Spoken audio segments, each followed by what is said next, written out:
है मेरे बहुजन समाज मूल निवासी 85 सम्मानित साथियों, एक गीत आपके बीच में पुनः फिर दे रहा हूँ। कई गीत भाई के सम्मान में मैंने नगीना के लोगों को भी भेजा और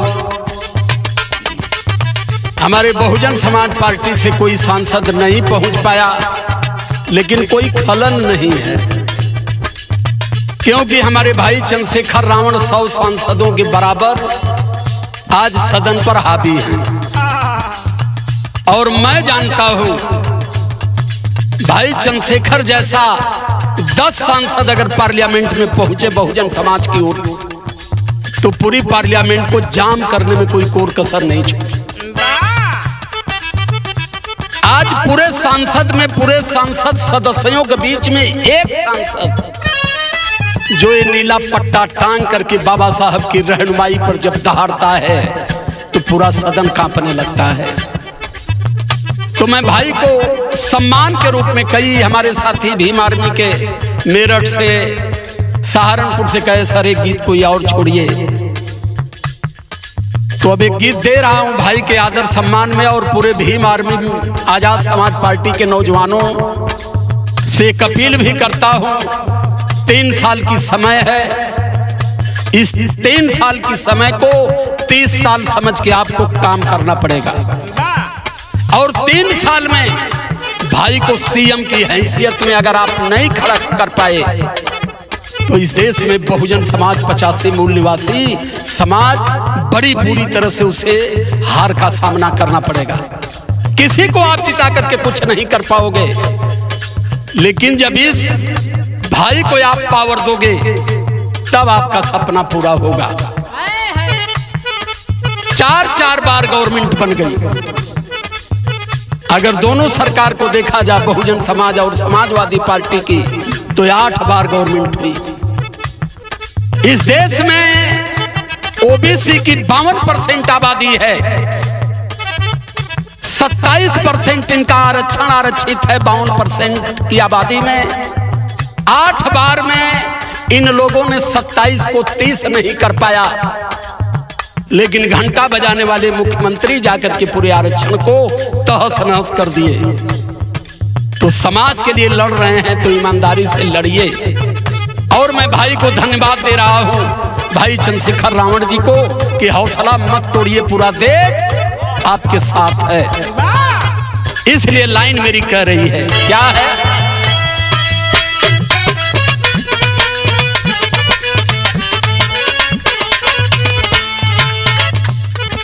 मेरे रावणी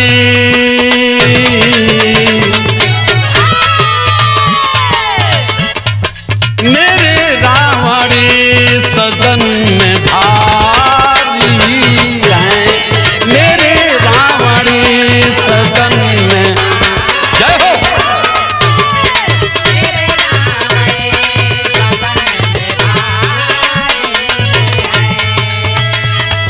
मेरे रावणी सदन में भारी हैं,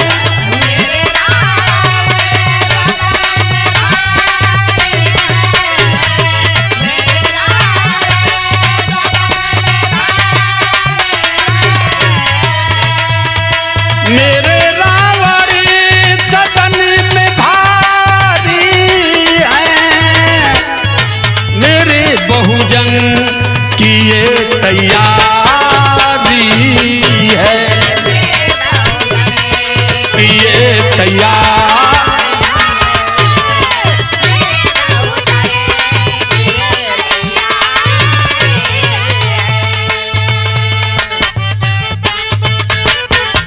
क्या बात है भाई।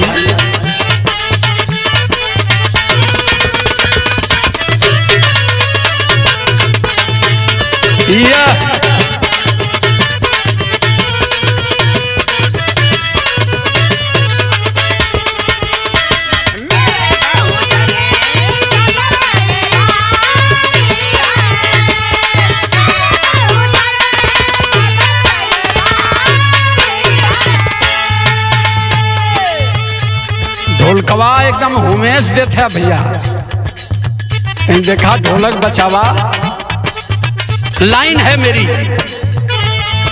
हर सलाखों पर बहुजन समाज का एक हौसला बुलंद हुआ और भाई को लोगों ने उठाया। दूसरी चीज, पूरी शिद्दत से एक बात कहना चाहता हूं मैं, जमीन से लड़ करके उन्होंने शोषित, पीड़ित, दलित, मजदूर, किसानों की समस्या को उन्होंने समझा है। किसी को वरासत और विरासत पर भाई हमारा खड़ा नहीं है। जमीन से शोषितों, पीड़ितों, मजलूमों के दुख को सहते सहते और उन्होंने एक संगठन खड़ा किया कि अगर हम संगठन नहीं बनाते तो अब हम अपने समाज की, अपने कौम की, अपने बहुजन समाज की हिफाजत नहीं कर पाएंगे। तो लाइन हमारी कह रही है, क्या है?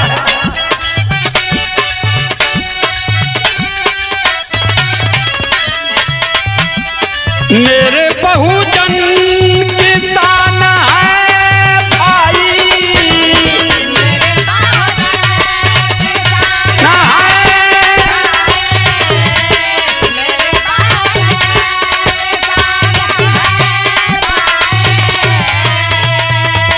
खुद भी मेरे ओ जान है भाई।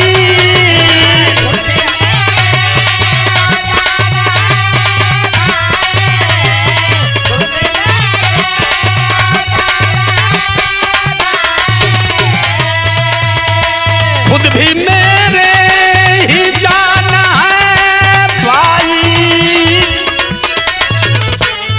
मेरा जीवन सदा आभारी है, मेरा जीवन सदा।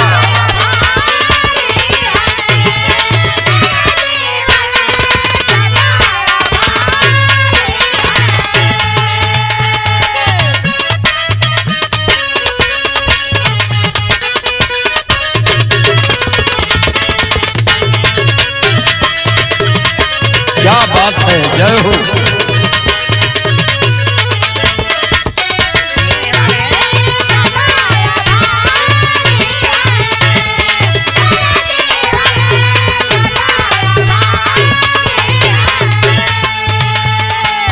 आज हमारे समस्त 85 मूल निवासी बहुजन समाज के शान और सम्मान, स्वाभिमान के रूप में भाई चंद्रशेखर रावण जी खड़े हैं। पहला व्यक्ति सारी राजनीतिक दृष्टिकोण को हटाते हुए उन्होंने सिर्फ कहा कि मेरी राजनीति महापुरुषों के सिद्धांत और त्याग पर चलेगी। पेरियार ललई यादव, छत्रपति साहू जी महाराज, माता सावित्रीबाई फुले, माता फातिमा शेख, बाबा साहब अम्बेडकर, संत गुरु रैदास, संत कबीर, तथागत बुद्ध को साक्षी मान करके पहला सांसद। यहाँ तो देखली सांसद में संविधान लेके जात हुआ, कसम खात हुआ ईश्वर के, उनको पता नहीं है कि संविधान की शिद्दत क्या है।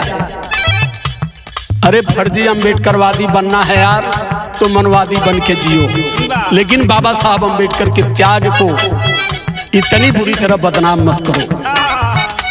बाबा साहब अम्बेडकर ने संविधान में हिंदुस्तान को संवैधानिक शब्द नहीं बनने दिया और बाबा साहब अम्बेडकर की सोच रही कि जब तक देश के फर्जी देवी देवता से हमारा समाज मुक्त नहीं होगा तब तक हमारा समाज शासक नहीं बनेगा।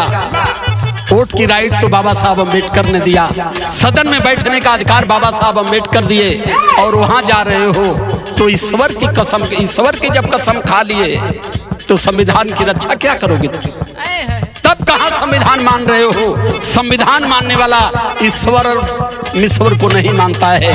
ये बाबा साहब अम्बेडकर की सोच है। बाबा साहब ने कह दिया जिसकी जो इच्छा है माने, जेकर जो इच्छा है न माने। संविधान सबकर सम्मान कह दे, लेकिन बाबा साहब का सम्मान सभी लोग नहीं कर पा रहे हैं। तो लाइन हमारी कह रही है,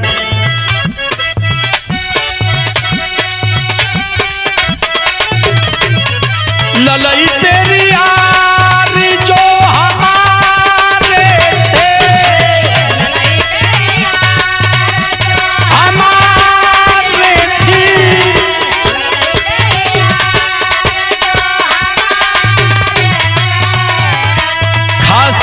अपने यादव समाज के लोगों को कहना चाहता हूँ, सबको आपने पढ़ा, एक बार अपने भाई पेरियार ललई यादव को भी पढ़ो। पेरियार ललई यादव जी 39 बीघा जमीन समाज के लिए बेचे और मनवाद की रीढ़ को उन्होंने ढीला किया, और ढीला करते हुए उन्होंने पूरे भारत के, चाहे एससी समाज का हो, एसटी समाज का है, ओबीसी, सबको उन्होंने एक संदेश दिया। क्या संदेश दिए?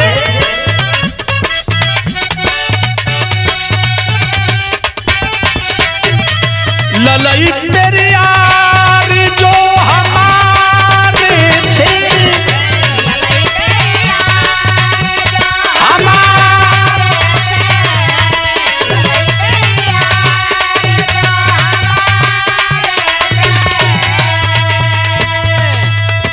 बुद्धियों भीम के सहारे थे,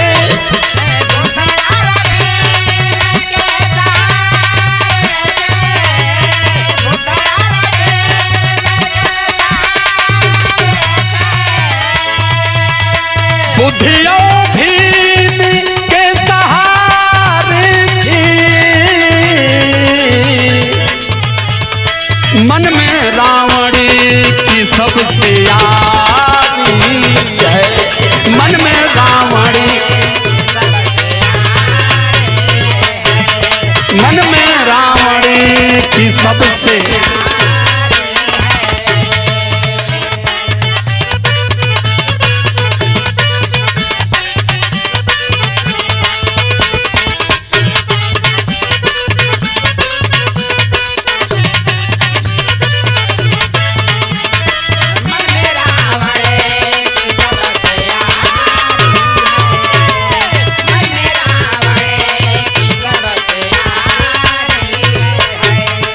आखिरी लाइन है और आखिरी अपील के रूप में कह रहा हूं, हम बहुजन समाज के लोग हैं, हमने सबको अवसर दिया, जितना मेहनत हमारा भाई कर रहा है, एक बार हुकूमत बनाने के लिए, हुक्मरान बनाने के लिए एक बार भाई को भी अवसर मिलना चाहिए। इसलिए लाइन मेरी कह रही है,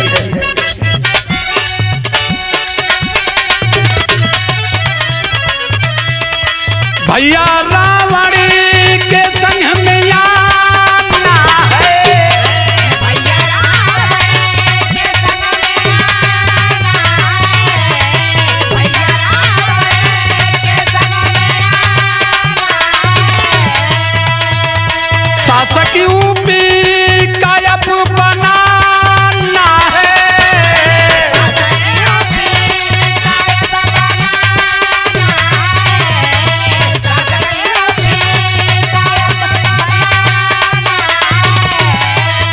क्यों?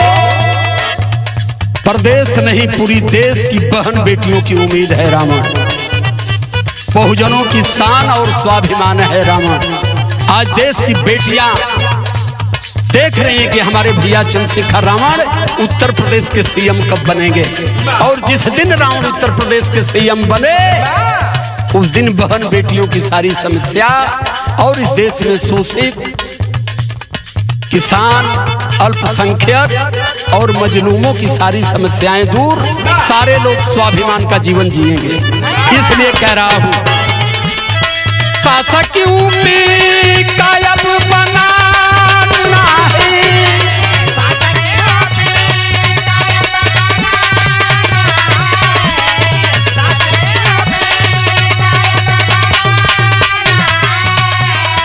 शासक यूपी का अब बनाना है,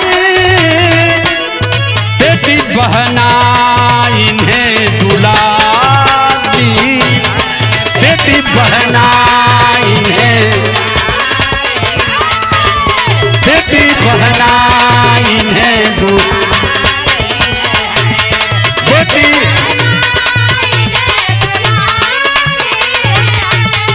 बेटी बहना इन्हें दुलार,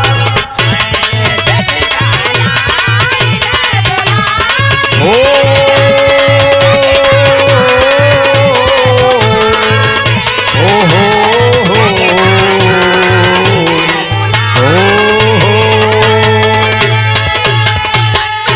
सादर जय भीम, नमो बुद्धाय। बहुत बहुत साधुवाद।